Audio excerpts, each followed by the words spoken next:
What's going on, nomads, people, and strangers everywhere across the internet? My name is V. Welcome back to another installment of our special Nomadic Reviews episodes.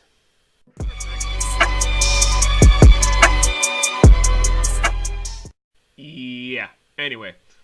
Today's special review, after we come off from the mime, is kind of a weird thing because I don't know really why I'm making this the second special review. It should have probably been the first in retrospect.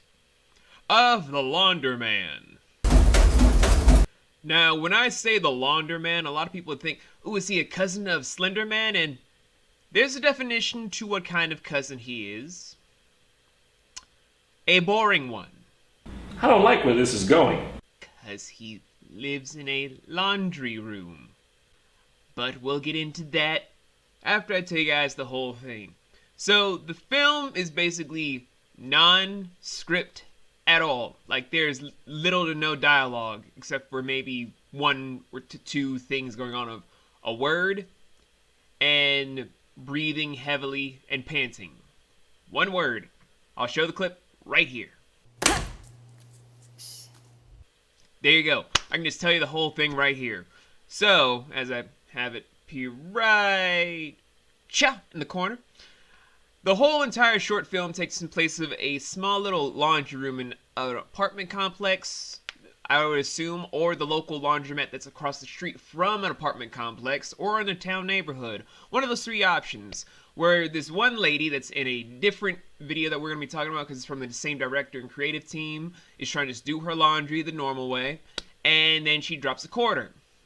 After which she just tries to rummage through her purse to see if she can find something to replace the quarter that she dropped. But then she goes into this back room where she found out that her quarter is still there, but it rolled a little bit too far than where it was before. How did it get that far? We'll never know. But as soon as she tries to reach for it, snatch, it's gone. As such, she tries to traverse through the entire back area to look for her quarter, and she finds this one man with a bag over his head, but she can't approach him because the lights go out like that. From this standpoint, she tries to then go back to where her clothes are, still in the wash, about to get started, but she notices some feet behind the curtain. She has all this sort of fear and panic in her mindset about what to do next, so she then just tries to go through it as fast as she can, run way past the laundromat himself, goes straight through this little small doggy door, almost makes it out, but she can only get at least a portion of her body out through the frame. And then, to make matters kind of anticlimactic for her saving herself, you see a small thing on the floor. I'm not going to give away the whole spoiler. And then we cut to black as we go to the credits.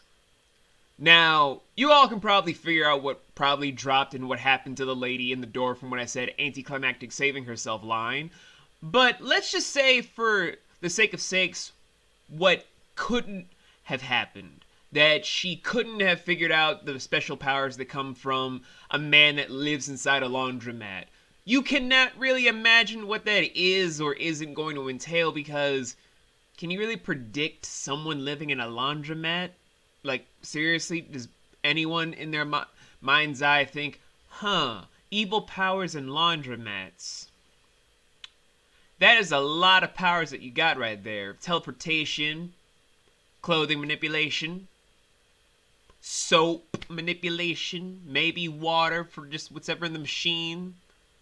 If it's just 6 of them, we could probably make them suffocate in bubbles if they can't knock out a window. We're really not that threatening in that retrospect. But when you just do it in a subtle way of a deranged serial killer with no clear motive or backstory as to why they're in the laundromat, why they're doing all these weird-ass events to people that just happen to drop a quarter or whatnot, you end up with a whole mindset of, what can we discern from what has occurred? What can we analyze and interpret from what has happened?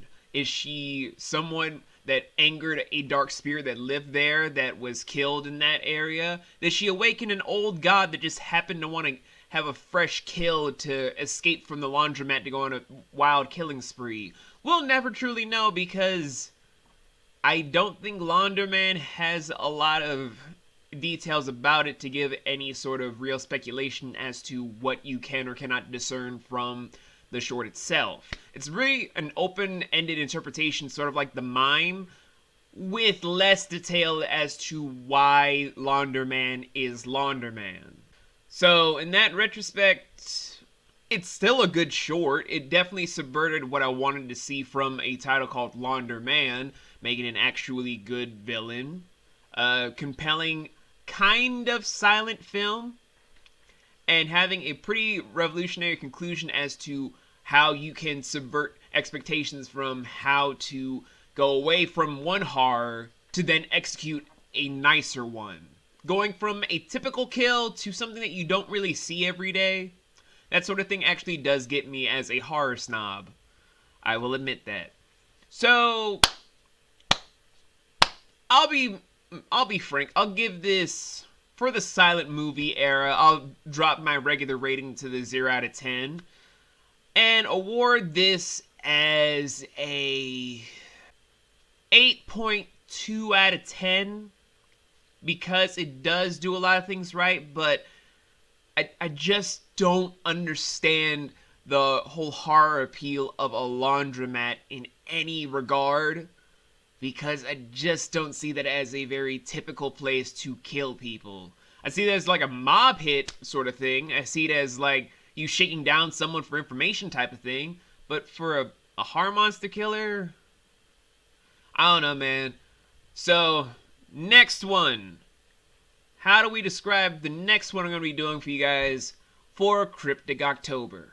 Well, I guess the best way to describe this next one is